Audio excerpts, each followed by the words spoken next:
वेगवेगळ्या प्रकारे आपण चाट बनवतो नाश्त्यासाठी. त्याचप्रमाणे मुलं आवडीने खातात पाणीपुरी, शेवपुरी, त्याचप्रमाणे दहीपुरी, असा वेगवेगळ्या चाटमध्ये आपण एकच वापरतो म्हटलं तर खजूर चटणी. नमस्कार मंडळी, मी अश्विनी महेश पाटील, पाटील किचन ब्लॉगमध्ये तुमच्या सगळ्यांचं स्वागत आहे. आज आपण चिंच आणि खजूर ह्यापासून चटणी कशी बनवायची ते बघणार आहोत. जे साहित्य लागणार आहे ते मी तुम्हाला दाखवते. मी इथे एक वाटी चिंच घेतली आहे. ही काळी चिंच आहे आणि ही जुनी चिंच आहे. आता इथे जर का तुमच्याकडे नवीन चिंच वगैरे असेल ती घेतली तरीसुद्धा चालेल.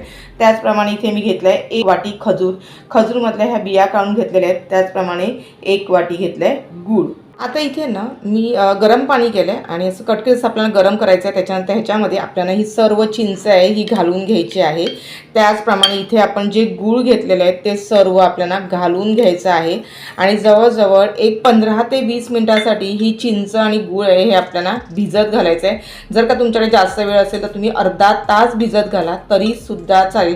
कारण चिंच जेवढी तुम्ही गरम पाण्यात भिजत घालतील तेवढा त्याचा कोळ आहे तो खूप छान निघतो. म्हणजे जेवढा चिंचेचा गर आहे तो छान निघतो. त्यासाठी ही सर्वात महत्त्वाची टीप आहे की आपल्याला अर्धा तास ही चिंच आहे भिजत घालायची आहे. त्याचप्रमाणे इथे आपण चिंच आणि गूळ आता हे भिजत घातलेले आहे आणि आपण हा खजूर घेतलेला आहे. हा खजूर आहे आपल्याला थोडा थोडा पाणी घालून मिक्सरला फिरवून घ्यायचा, म्हणजे याची एकदम बारीक अशी आपल्याला ही पेस्ट बनवून घ्यायची आहे. आता इथे आहे ना आपण चिंच आहे ही भिजत घातली होती आणि बघू शकता ह्याच्यामध्ये गूळ घातलं होतं.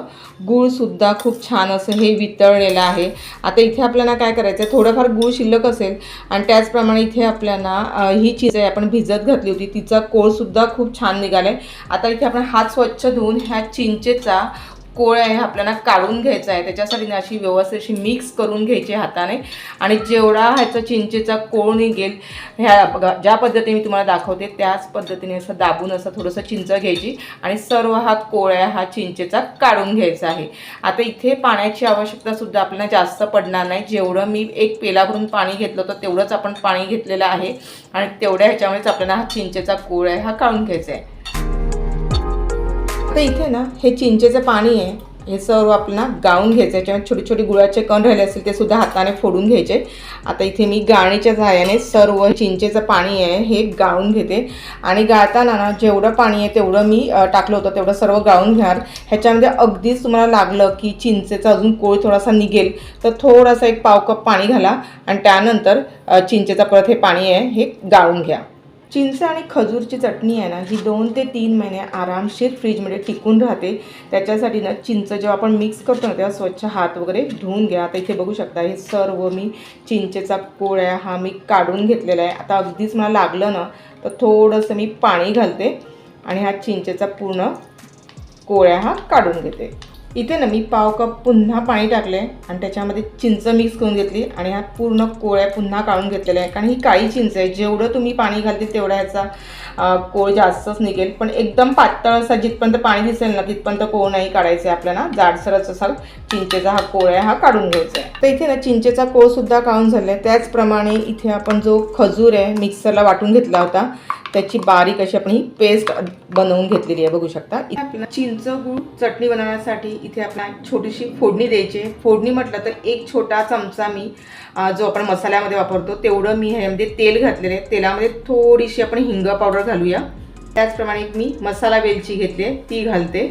1 तेजपत्ता घेतले तो घालूया आणि मिक्स करून घेऊया.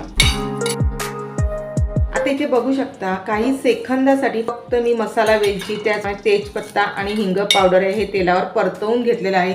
आता इथे आपल्याला चिंचेचा कोळ काढलेला आहे तो सर्व घालून घ्यायचा आहे. इथे ना आपण सर्व जो खजूर फिरवला होता मिक्सरला तो सर्व आपल्याला घालून घ्यायचा आहे. आता इथे ना थोडंसं मिक्सरच्या भांड्यामध्ये मी थोडंसं चिंचेचं पाणी ठेवलं होतं ते घातलं आणि खजूर आपण मिक्सरला वाटून घेतला होता ना त्याच्यामुळे थोडंसं राहिलेलं असतं ते सर्व मिक्स करून ह्याच्यामध्ये घालून घ्यायचं आहे. आता इथे सर्व आपल्याला मिक्स करून घ्यायचं आहे आणि आपल्याला जवळजवळ 3 ते 4 मिनिटांसाठी मोठ्या शेगडीवर हे उकळून घ्यायचं आहे. ते बघू शकता मी ह्या चिंचेच्या कोळा असा मस्त असा हा उकळा घेतलेला आहे. आता इथे आपल्याला ना घरगुती मसाले घालायचे आहेत. 1 टेबलस्पून धना पावडर, 1 टेबलस्पून जिरा पावडर, 1 टेबलस्पून सुंठ पावडर, 1 टेबलस्पून बडीशेप पावडर, 1 चमचा मिरची पावडर, 1 टेबलस्पून काळं मीठ. हे सर्व आपल्याला मिक्स करून घ्यायचं आहे. आणि आता आपल्याला पुन्हा इथे 2 ते 3 मिनिटांसाठी मीडियम गॅसवर हे उकळून घ्यायचं आहे.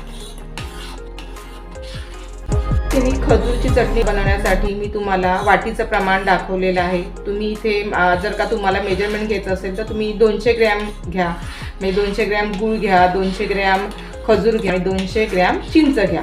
असं माप घेतलं तरी सुद्धा चालेल. आणि मसाले तर मी तुम्हाला दाखवले चमच्याचं माप. ह्या पद्धतीनेच तुम्ही मसाले वापरून खजूर आणि चिंचची चटणी बनवू शकता. खूप सुंदर अशी ही चटणी रेडी होते. आता इथे ना मी जी चिंच वापरली आहे ती काळी चिंच वापरली आहे. त्याच्यामुळे ह्या चिंचेचा थोडासा कलर तुम्हाला म्हणजे हा चटणीचा कलर आहे ना तो तुम्हाला काळपट दिसेल, पण मार्केटमध्ये थोडासा कलर आहे तुम्हाला असा थोडासा लालसर दिसतो. कारण का तर चिंच असते ना ती नवीन त्यांनी वापरलेली असते, म्हणजे जो लालसर चिंच असते ती घेतात आणि ही जुनी चिंच आहे त्याच्यामुळे ह्याचा कलर चेंज होतो. पण आपण अशा पद्धतीने जर का घरी चटणी बनवली तर 1 नंबर अशी ही चटणी रेडी होते. आणि वेगवेगळ्या प्रकारचा आपल्याला घरी चाट बनवायचा असतो आणि जर का आपण मार्केटमधनं ही चटणी विकत आणली तर त्याचे पैसे मोजावे लागतात. आणि जर का आपण अशा पद्धतीने घरी बनवली तर भरपूर महिने ही चटणी टिकून राहते आणि घरी आपण जास्तसुद्धा बनवू शकतो. कारण हे सगळं साहित्य हे आपल्याला घरामध्येच उपलब्ध असते आणि ही चटणी आहे ही लगेच बनते. बघू शकता मी जवळजवळ 2 ते 3 मिनिटं उकळून घेतलेली आहे. त्याच्यानंतर इथे आपण जी मसाला वेलची टाकली होती ती सुद्धा काढून घ्यायची आहे. त्याचप्रमाणे आपण इथे तेजपत्ता घातला होता तो सुद्धा आपल्याला काढून घ्यायचा आहे. आता इथे बघू शकता 2 ते 3 मिनिटं मी मस्त असं उकळून घेतलं आणि ह्याला जाडसरपणा आला आहे, म्हणजे इतका दाटसरपणा आहे. इथे 1-2 मिनिटं पुन्हा आपण मीडियम शेगडीवर हे उकळून घेऊया. कारण इथे ना आपल्याला खूप घट्टसुद्धा करायचं नाही आहे. कारण काय आहे पूर्ण थंड झाल्यानंतर ह्याला जाडसरपणा जास्त येणार. आणि ही चटणी आहे ही आपण फ्रीजमध्ये ठेवतो. आणि ज्या वेळेस आपण नाश्त्यासाठी चाट बनवतो म्हणजे पाणीपुरी किंवा भेळपुरी म्हणा, त्यावेळेस आपण फ्रीजमध्ये ही चटणी काढली ना की एकदम जाडसरपणा असतो आणि त्यामुळे ना प्रॉब्लेम होतो टाकायला. म्हणून आपल्याला खूप घट्टसुद्धा ही करायची नाही आहे. आपल्याला इतकीच ही बघू शकता इतकी अशी दाटसर आणि जाडसरपणा येईपर्यंत आपल्याला हे उकळून घ्यायचं आहे. त्यानंतर गॅस मी आता बंद करते आणि पूर्ण ही आपण थंड करून घेऊया. आता इथे ना मी थोडी चटणी आहे ही थंड करून घेतलेली आहे आणि एक आपण बाउलमध्ये ही काढून घेऊया. आणि ह्याला बघू शकता इतका दाटसरपणा हा आहे, इतका हा सॉस म्हणजे चटणी ही खजूर आणि चिंचेची चटणी मस्त अशी ही रेडी होते.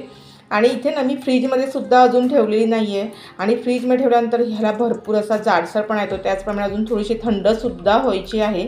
आता इथे ना एक मी काचेची बरणी घेतली आहे आणि काचेच्या बरणीमध्ये मी सर्व ही चटणी आहे ही भरून ठेवणार आहे. कारण भरपूर दिवस अशी ही टिकते, 2 ते 3 महिने आरामशीर टिकते. आणि चाट हा आपण नेहमीच नाश्त्यासाठी मुलांना आवडत असतो, त्यावेळेस आपण अशा पद्धतीने ही चटणी आहे ही रेडी करून द्या. आणि जर का हा व्हिडिओ आवडला तर नक्कीच अभिप्राय कमेंट बॉक्समध्ये कळवा, लाईक करा. चॅनल कोणी नवीन असेल आणि अजून सबस्क्राईब नसेल केलं तर ते करून घ्या. बाजूला बेल बटन ते देखील दाबायला विसरू नका, जेणेकरून जेव्हा जेव्हा माझा व्हिडिओ अपलोड होतो तो तुम्हाला सर्वप्रथम बघायला मिळेल. खजूर आणि चिंचेची चटणी तुम्हाला आवडली असेल तर भरपूर मित्र मैत्रीण नातेवाईकांमध्ये शेअर करा, जेणेकरून त्यांना सुद्धा ही घरी चटणी कशी बनवायची ती माहिती मिळेल. अशाच भेटूया एक छानशा व्हिडिओला. तोपर्यंत बाय बाय. स्वस्थ राहा, सुरक्षित राहा आणि खात राहा. धन्यवाद.